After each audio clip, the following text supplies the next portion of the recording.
Manuel García, él es profesor de investigación del Consejo Superior de Investigaciones Científicas en Granada.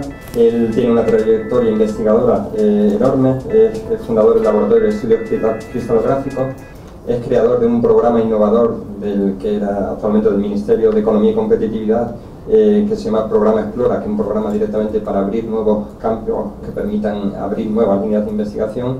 Él ha trabajado en más de 250 publicaciones científicas y ha dirigido proyectos de cristalización en el espacio que se han desarrollado en la Estación Espacial Internacional. Ha sido Premio Maimónides de Investigación de la Junta de Andalucía. Ha recibido recientemente un proyecto europeo, lo denominamos ERC, que es uno de los proyectos cumbres a los que aspiran todo investigador bien asentado. Además suma el interés por comentar la ciencia, cómo se hace la ciencia, y pues ha colaborado con programas de radio y televisión, en guiones de documentales, como por ejemplo El Misterio de los Cristales Gigantes, que nos hablará hoy un poquito en colaboración con Javier Trueba. Es un honor haber contado con él. Muchísimas gracias, Juan Manuel. Gracias. En este Año Internacional de la Cristalografía estamos haciendo muchísimas cosas. Claro, fundamentalmente es nuestro año, es un año en que estamos dedicados pues a tratar de llevar al ciudadano lo que hacemos, por qué lo hacemos, para qué les sirve a ellos, porque ese es uno de los problemas que tenemos, es una ciencia, como digo, una ciencia muy desconocida. El primer problema que tenemos los cristalógrafos es que la gente confunde cristal y vidrio, es decir, que la gente le llama cristal a lo que no es cristal, que decimos el cristal de las gafas, y esto no es un cristal. Decimos el cristal de las ventanas, y eso no son cristales. El carbón puede ser carbón amorfo, que es un vidrio, o puede ser un diamante. La misma composición química, solamente carbón, dos cosas completamente distintas. ¿Ustedes saben cuál es la diferencia entre los dos? Yo, para romper el hielo, lo que digo habitualmente es que la diferencia pues son 12 millones de euros, que es la diferencia que hay entre los dos. La diferencia realmente es que mientras que el carbón amorfo está completamente desordenado, la estructura íntima, si tuviéramos un microscopio capaz de ver los átomos, veríamos que están completamente desordenados, mientras que la estructura del diamante es una estructura completamente ordenada. Es decir, la diferencia entre un cristal y un vidrio es orden. O sea, si ustedes se van de aquí esta noche con la idea de que el cristal es la materia ordenada, pedacitos minúsculos de materia ordenada, eso yo ya me doy por satisfecho, ya está bien. Entonces, este orden es el que crea las propiedades ópticas, las propiedades magnéticas, las propiedades mecánicas, todas esas propiedades en las cuales basamos hoy en día la tecnología. Por ejemplo, esto es un cristal de pirita, la pirita es un sulfuro de hierro. Entonces, normalmente lo que tenemos es una elemento unidad, que sería el elemento más sencillo que forma la estructura. Ese elemento que forma la estructura, después lo que hacemos es colocarlos periódicamente, es decir, vamos poniendo pedacitos de materia uno al ladito de otro, es decir, haciendo simplemente un apilamiento, en este caso una apilamiento lineal, ¿no? Entonces lo que tenemos es una línea que es periódica. Eso lo hacemos en 2 dimensiones y ya lo que tenemos es una lámina periódica, ¿de acuerdo? Y si lo hacemos en 3 dimensiones, pues lo que tenemos es un cristal en 3 dimensiones, una estructura cristalina en 3 dimensiones. Moléculas, átomos, macromoléculas, como en el caso de algunas proteínas, ya lo veremos luego, en el cual simplemente siempre lo que tenemos es un apilamiento perfectamente ordenado. Ese apilamiento, que es un orden interno, lleva a que exista un orden externo, y la estructura, es decir, la simetría, las propiedades que tiene el orden interno es el que genera el orden externo. Si yo tengo una estructura que es una estructura cúbica, como la que he enseñado anteriormente, eso normalmente lo que me da externamente son cristales con formas de cubo. Me puede dar cristales también con forma de octaedro, porque como veréis, si aquí empiezo a quitar una serie de pequeños ladrillitos de los vértices, lo que hago es que convierto estos vértices en zonas planas, en caras planas, y eso lo que me genera es un octaedro. Es decir, lo que es importante es entender que la morfología externa del cristal, depende de la estructura interna. Por eso los cristales, cuando vemos los cristales externamente, son cristales en el que este orden interno es que genera el orden externo del cristal. La belleza del cristal es una belleza que está siempre ligada a ese orden interno, y necesariamente lo que lleva es a caras planas, como veis, son poliedros que están limitados por caras planas. Son poliedros que lo que tienen son características, las líneas rectas, los ángulos muy bien definidos, y no hay curvas en los cristales. no hay curvas, no puede haber curvas precisamente por la existencia de esa estructura interna. La estructura del agua cristalizada, el hielo, la fase que tenemos en condiciones normales atmosféricas, es el hielo hexagonal, la estructura es hexagonal. Por lo tanto, los copos de nieve, si vosotros, aquí en Málaga no nieva mucho, pero bueno, los copos de nieve son copos de nieve hexagonales. Esa belleza proviene de la estructura interna del cristal. Y siempre la morfología del cristal tiene que ser un subgrupo, tiene que ser compatible con la estructura interna del cristal. Si tenemos una estructura hexagonal, la forma del cristal tiene que ser hexagonal. Aquí hay errores, ¿no? Es decir, porque son copos de nieve, la decoración de Navidad, y claro, como verán ustedes, pues aquí hay copos octogonales. Esto es imposible. Esto es imposible. Da igual, porque al fin y al cabo, ¿qué más da, no? Pero para que sepan ustedes que efectivamente, si son copos de nieve, no pueden tener nunca una estructura octogonal. Tiene que ser la simetría del cristal, tiene que ser una simetría hexagonal, porque esa morfología externa, esa simetría externa, tiene que compadecerse con la estructura interna de los cristales. ¿Qué es lo que tenemos? Pues los cristales son estructuras periódicas, es decir, periódicas quiere decir que están apiladas, como cuando los niños empiezan a apilar con cubitos, con legos. Este apilamiento es el que tiene características del cristal, muestran una simetría, precisamente una armonía, que esa es la armonía propia de los cristales. Los cristales son anisótropos, eso quiere decir, esto el techo, por ejemplo, sería una estructura periódica, una estructura cristalina. ¿Por qué decimos que la estructura de un cristal es anisótropa? Porque imagínense que yo quiero recorrer esto, hay una serie de enlaces entre esto, y yo quiero romper esta estructura en esta dirección. Entonces, si yo rompo esta estructura en esa dirección, yo me encuentro una loseta cada un cierto número de centímetros, ¿de acuerdo? Pero si me muevo en esta otra dirección, la distancia entre loseta y loseta es mayor, ¿de acuerdo? Y si me muevo en esta otra dirección, desde aquí al segundo, y al segundo, y al segundo, es mayor. Es decir, que depende de la dirección, el número de losetas por unidad de distancia que yo recorro es distinto. Es decir, la dificultad para yo romper el cristal en una dirección o en otra depende de la dirección que elija, ¿de acuerdo? Eso es lo que llamamos anisotropía. Y después, una característica fundamental de los cristales están facetados, eso quiere decir que están limitados por caras planas que reflejan la luz, que son brillantes, son esas caras, esa morfología de los cristales de cuarzo, de los cristales de pirita, de los cristales de cloruro sódico, de los diamantes, de los rubíes, que nos gustan tanto, ¿no? ¿Cómo crecen los cristales? Pues los cristales crecen, como están haciendo este niño, por apilamiento, es decir, crecen por lo que llamamos por acreción, crecen de esta forma. Si tenemos las unidades de crecimiento que están en un fundido o están en una disolución, imaginaros una disolución de cloruro sódico, de la sal de cocina, las moléculas de cloruro sódico están en la disolución, se mueven, van llegando a la cara del cristal y entonces se mueven hasta colocarse en una posición como esta, que es una posición que llamamos de peldaño, es decir, cada una de estas moléculas tendrían 6 enlaces, o sea, se unirían por las 6 caras distintas a las demás, aquí llegan, se unen con una, entonces se mueve en esta posición hasta llegar a una posición de peldaño en la que tiene ya 2 de las 6 caras enlazadas, y cuando está en esta posición se mueve a esta otra posición que se llama de rincón, que tiene 3 de las 6 caras enlazadas, entonces ya de ahí no hay quien la mueva, ¿de acuerdo? Entonces el cristal crece precisamente por ese apilamiento de unidades de crecimiento, así es como crecen los cristales. Así es como nosotros crecemos los cristales hoy en día. Prácticamente hasta el siglo XIX, final del XIX, utilizábamos los cristales simplemente los minerales, los cristales que encontrábamos en la naturaleza. Hoy en día prácticamente todo se cristaliza, incluidos los diamantes. O sea que, en cierta medida, hacer cristales se trata de jugar al Tetris. No sé si conocen ustedes ese juego, es un juego muy adictivo. Nosotros hemos creado un juego, que es el Tetris, una variante del Tetris. Lo que pasa es que normalmente en el Tetris, cuando tú rellenas una fila, esa fila desaparece. En este caso lo que hacemos es dejarlo, porque así de esa forma lo que vemos es la creación de defectos, la creación de bordes de grano. Es decir, lo que hacemos, y se muestra claramente que para hacer un cristal, tú lo que necesitas es que las unidades de crecimiento bajen muy lentamente, con objeto de que a ti, que es al cristal, le dé tiempo de rotarla, colocarla en una posición para que el cristal sea perfecto. Por eso, nuestros experimentos de cristalización en el espacio.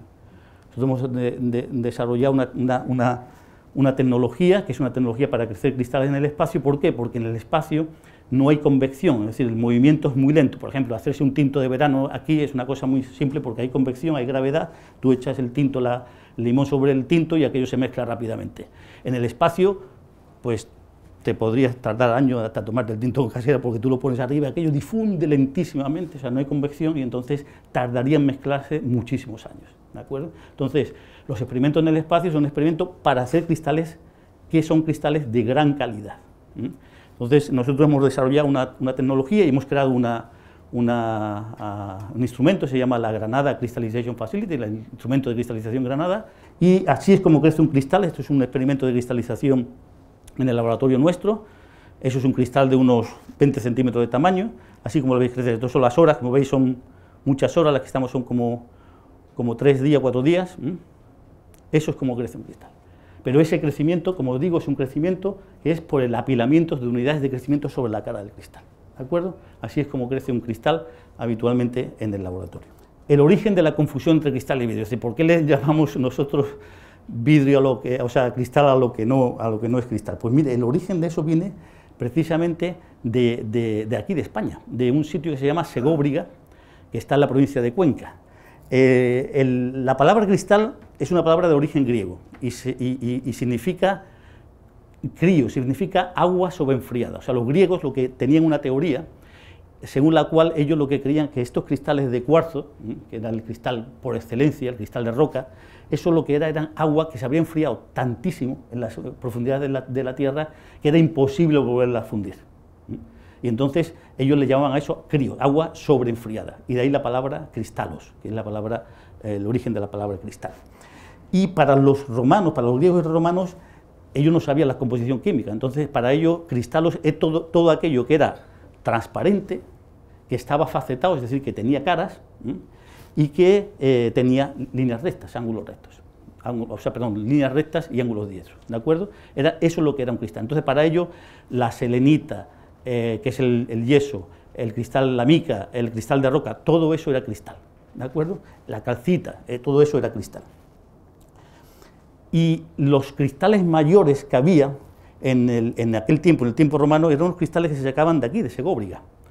Eran cristales de yeso, lo que llamaban el lápiz specularis, o en aquel tiempo se llamaba cristal de Hispania, porque era el yeso, que era un sulfato de cálcico, transparente, facetado, y en Segóbriga, que no sé si había estado allí, pero es una ciudad romana preciosa que está en Cuenca, en medio de ninguna parte. Es decir, que tú dices, bueno, ¿y de dónde venía aquí el dinero, no? O sea, ¿por qué esta ciudad tan rica allí que tenía de todo, teatro, circo, anfiteatro, termas, una ciudad tremendamente rica?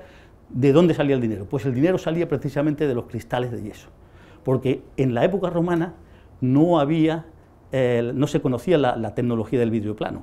Entonces, si tú querías cerrar una ventana, no tenía más remedio que cerrarla con una lámina de caliza muy finita, o podías tener una lámina de alabastro, pero realmente si tenías dinero, si el material chic, ¿no? la cerámica de esta buena de calidad de ahora, era el yeso, el cristal de Hispania. Entonces, en todo el Imperio Romano, lo que se vendía era el cristal de Hispania. Esto era una mina fantástica, una fuente de financiación tremenda, ¿no? Un comercio espectacular en toda esa zona. Entonces, estas son las láminas que sacaban en el cristal de hasta 2 metros de tamaño, que existen allí en Segóbriga, se sacaban de ahí, se esfoliaban muy bien, porque el yeso tiene una propiedad que es esta que tenemos aquí, esto está sacado de la película. Hoy sabemos que los cristales de yeso son así. Sulfato de cálcico, capa de sulfato de calcio, capas de agua. Estas capas de moléculas de agua están unidas más débilmente en la estructura. Por eso, cuando se golpea un cristal de yeso, la estructura se rompen láminas. Entonces, los cristales de Segóbriga eran unos cristales que se exfoliaban, llamamos nosotros muy bien. Le dabas un golpe y se partían. Entonces, lo que hacían los romanos estaban muy bien organizados, y entonces, igual que ahora tenemos el DIN A3, el DIN A4, toda la normativa de tamaños, ellos tenían también su normativa y hacían cristales adecuados para los distintos usos que había en el imperio, ¿no? Aquí tenemos, esto es una basílica que existe hoy en Roma, la Basílica de Santa Sabina, pero que estos cristales de aquí, todos estos cristales son cristales de yeso. Parece que aquí tengo, efectivamente. Estos de aquí, como veis, son cristales de yeso. Bueno, cristales de yeso que vienen de un templo de Juno que había antes, donde estaba esta basílica de Santa Sabina. Entonces, esto se utilizaba en el Imperio Romano y era un recurso mineral tremendamente rico para Segóbriga. Siglo I después de Cristo se conoce en Roma, se inventa en Roma la tecnología para hacer vidrio plano. El vidrio se conocía desde hace mucho tiempo, ¿no? Hacer ampollas de vidrio y vasos de vidrio, eso sí que se conocía, pero el vidrio plano no. Entonces, en el siglo I se inventa la tecnología del vidrio plano y entonces, ¿qué ocurre? Pues que el vidrio plano es mucho más barato, no hay que ir a Segóbriga a traer los carros, llevar hasta Sagunto, hasta Cartagena y después a todo el imperio. Entonces, simplemente empieza a sustituir el vidrio plano, empieza a sustituir al cristal de Hispania. No solamente le roba a Segóbriga todo lo que es el comercio, sino que le roba también la palabra. Entonces, la gente le sigue llamando cristal a lo que no era otra cosa que el vidrio plano. Entonces, todas las lenguas que están relacionadas con el latín, es decir, en todos aquellos países donde el Imperio Romano estuvo, en todas esas lenguas tenemos el mismo problema, la confusión entre los dos términos, el cristal y el vidrio. En Japón, en árabe, en japonés, en árabe, en chino, no hay esa diferencia, pero eso proviene de ahí. Entonces ya lo saben ustedes, esto no tiene mayor interés, es decir, porque le vamos a seguir llamando cristal a lo que queramos y punto. Otro problema que tenemos nosotros, los cristalógrafos, y este es gordo, es que todo el mundo cree que los cristales tienen un poder curativo fantástico. Y esto es una cosa que yo suelo dar esta conferencia en muchos sitios y claro, al final siempre había alguien que preguntaba, oiga, y usted como un experto en cristal, ¿usted cree que los cristales curan? Y claro, esto te ponen en un compromiso, porque yo, a ver qué digo. Entonces yo mejor lo que hago es que ya hablo de ello y ya está. Entonces a mí, pues, bueno, eso lo sabéis vosotros, o sea, esto todo el mundo cree, hay muchísima gente que cree, la bola de cristal viene de ahí, la bola de cristal viene de que la gente se cree que los cristales tenían poderes. Y entonces yo, pues suelo decir que sí, a mí no me gusta llevar la contraria, y lo que suelo poner es un ejemplo, y es que le digo, pues, verá, sí, porque si usted le regala, depende de quién me pregunte, a su mujer, pues a su marido, a su amante, a su hermano, a su amiga, es decir, usted le regala un diamante y le entra una cosa, es decir, le entra una cosa que eso es inexplicable desde el punto de vista científico, no hay forma de explicar eso. Además hay una ley, yo esto lo tengo comprobado, hay una ley que yo le llamo la ley del cariño inducido, que es el cariño inducido en unidades arbitrarias, porque esto pues nunca se sabe cómo medir, frente al número de quilates. Y esta es la ley, esto los científicos nos gusta mucho hacer estos gráficos y estas leyes, ¿no? Entonces, pues, hay una primera ley que si tiene un número de quilates, bueno, está bien, pues pequeñito y tal, pues la región de enamoramiento, bien, tal y cual. Llega un momento en que el cariño inducido se dispara alocadamente a partir de un cierto número de quilates, y después llega un momento en esta curva S, una ley, es que llega a un punto de saturación, le llamamos nosotros, que es, por ejemplo, yo le llamo el punto de Liz Taylor, de Elizabeth Taylor, porque el pobre Richard Burton, yo creo que lo conocía muy bien, por más quilate que le decía, no, se divorció. Pero bueno, hasta ahí es el punto. Y después aquí hay una parte ya de evasión de capitales, que esto ya es otra cosa. Esto ya es otra cosa. Y además esta ley es reversible, es decir, que si tú le quitas el diamante, no solamente no te quiere, sino que te llega a odiar, o sea, va al eje negativo de ordenada negativa. Bueno, dicho esta cosita simplemente, pues yo le voy a explicar el verdadero poder de los cristales, le voy a decir realmente por qué los cristales son importantes y tienen mucho poder. Mire, esto son dos imágenes de microscopio, esto de un pañuelo de seda, un pañuelo como este, y esto de un pañuelo de celulosa, ¿vale? Entonces, si ustedes lo miran en el microscopio, el pañuelo de celulosa tiene la fibra de celulosa completamente desordenada, mientras que el pañuelo de seda, lo que ven ustedes es que las fibras están ordenadas como si fuera un cristal, lo que yo le he contado que es un cristal, que es la materia ordenada, ¿de acuerdo? Así está. Entonces, ¿cómo podemos saber? Imagínense que no tenemos un microscopio. ¿Cómo podemos saber la estructura de estos dos materiales? Pues se puede saber con una cosa que le llamamos difracción, que es realmente la herramienta que le da poder a los cristalógrafos, que nos da poder a los cristalógrafos. Le voy a dar un ejemplo, necesitamos quitar la luz, bajar la luz completamente o mucho. Lo hacemos con un láser como este. Tenemos una luz láser, ahí lo ven un poco, lo que ven ustedes es que todos los puntos que salen a partir del centro son puntos que están completamente desordenados. Ahora vamos a hacer con el pañuelo de seda, ¿lo ven? ven ustedes que lo que ocurre es que en la interacción del haz de láser con el pañuelo lo que crea son una serie de puntos, que llamamos puntos haces de difracción, que muestran un orden perfecto, ¿de acuerdo? Ese orden, o sea, lo que sabemos hacer los cristalógrafos, gracias Enrique, lo que sabemos hacer los cristalógrafos es, a partir de esa imagen que yo les he demostrado, nosotros somos capaces de convolucionar, que es una cosa parecida a lo que hace el Adrián, el cocinero, de convolucionar de forma que podemos sacar la estructura de estos dos materiales. Es decir, a un cristalógrafo tú le das ese patrón de difracción y te saca esta estructura. Más o menos con mayor o menor resolución, no estaría tan nítida como esto, pero te saca esa estructura. Efectivamente, una de las preguntas es, bueno, oye, pero ya tenemos un microscopio, ¿no? ¿Para qué queremos esto si realmente tenemos un microscopio? Pues, efectivamente, aquí no nos haría falta. Aquí no nos haría falta, porque aquí tenemos un microscopio. Pero resulta que si yo lo que quiero es conocer la estructura interna de la penicilina, o la estructura interna del silicio, o la estructura interna de la insulina, es decir, quiero conocer la estructura interna de los materiales que a nosotros nos importan, no tenemos ningún microscopio que sea capaz de ver eso. No hay ningún microscopio.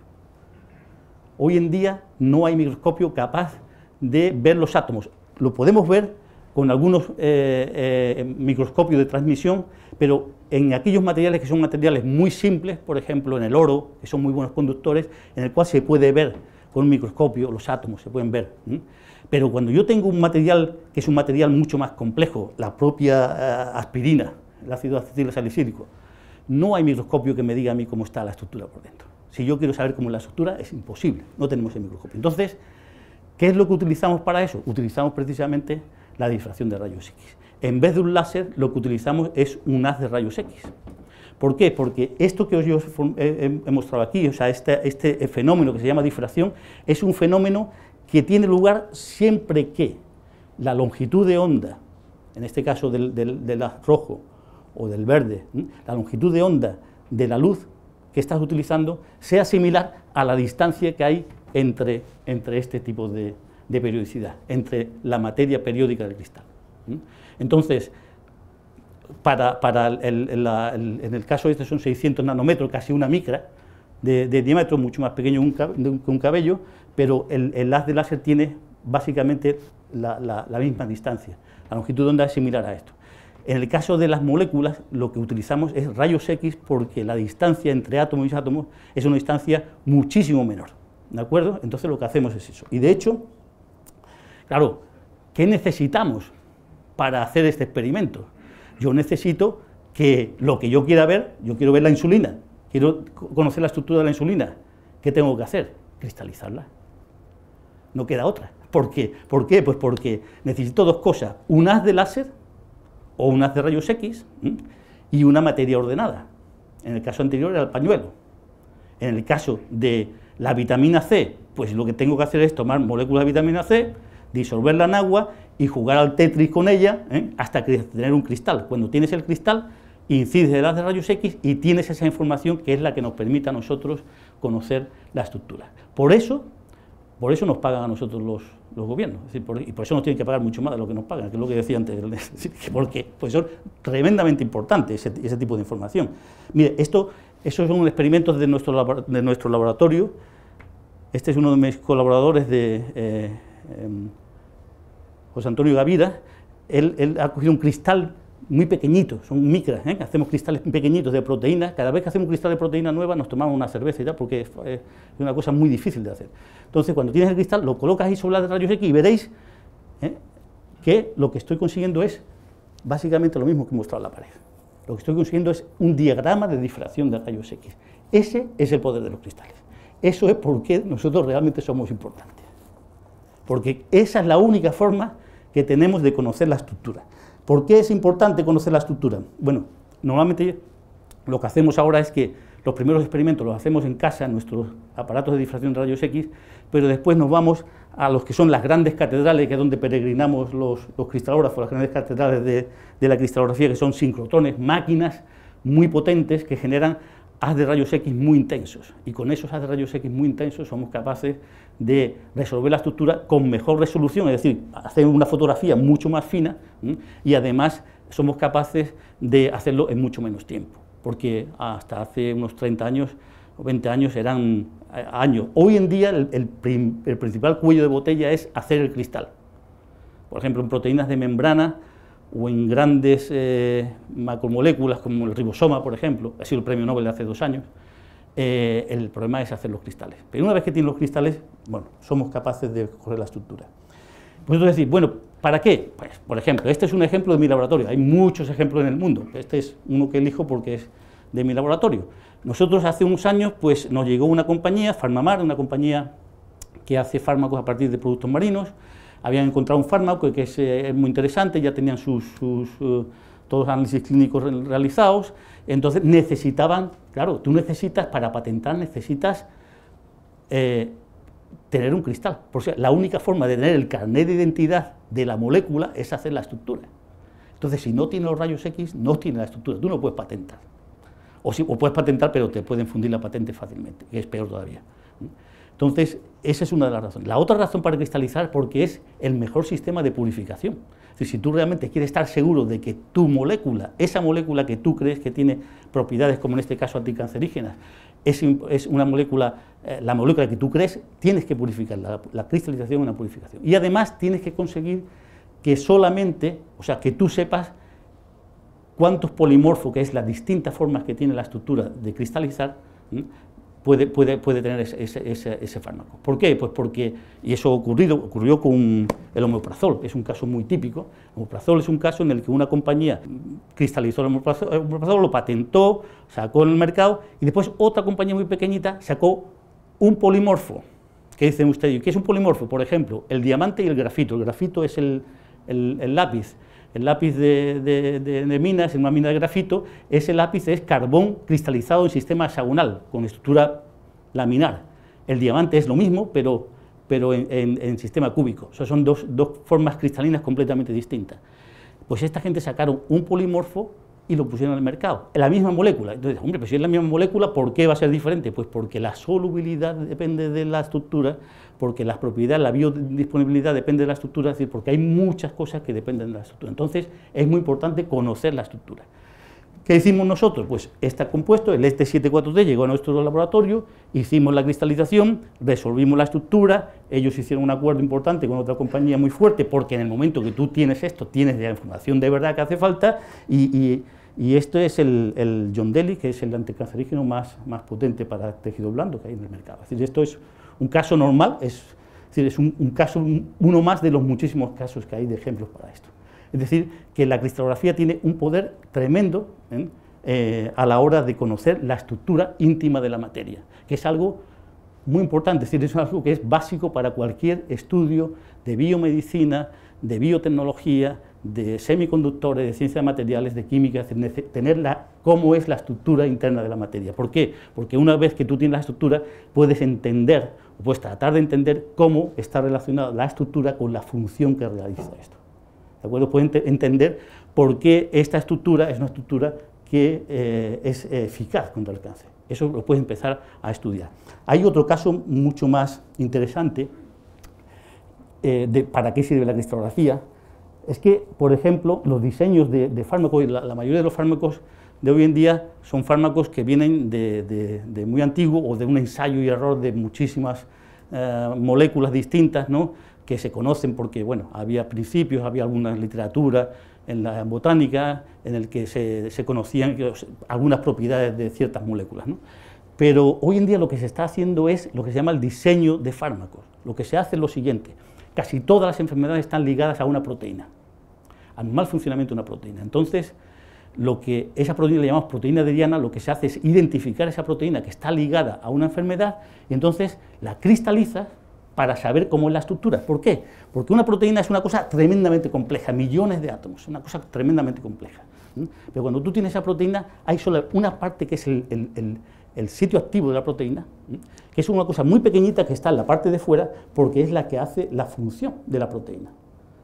Entonces, ese sitio activo es el sitio activo que tú tienes que bloquear con objetos de curar la enfermedad. ¿De acuerdo? Entonces, ¿qué es lo que se hace? Bueno, pues se busca la proteína, se cristaliza la proteína, se conoce el sitio activo y entonces lo que hacemos es desarrollar moléculas, diseñar moléculas que como una llave, una cerradura, entren en el sitio activo, ¿de acuerdo? Y no tengan ningún efecto secundario, sino que vayan directamente a lo que es el problema.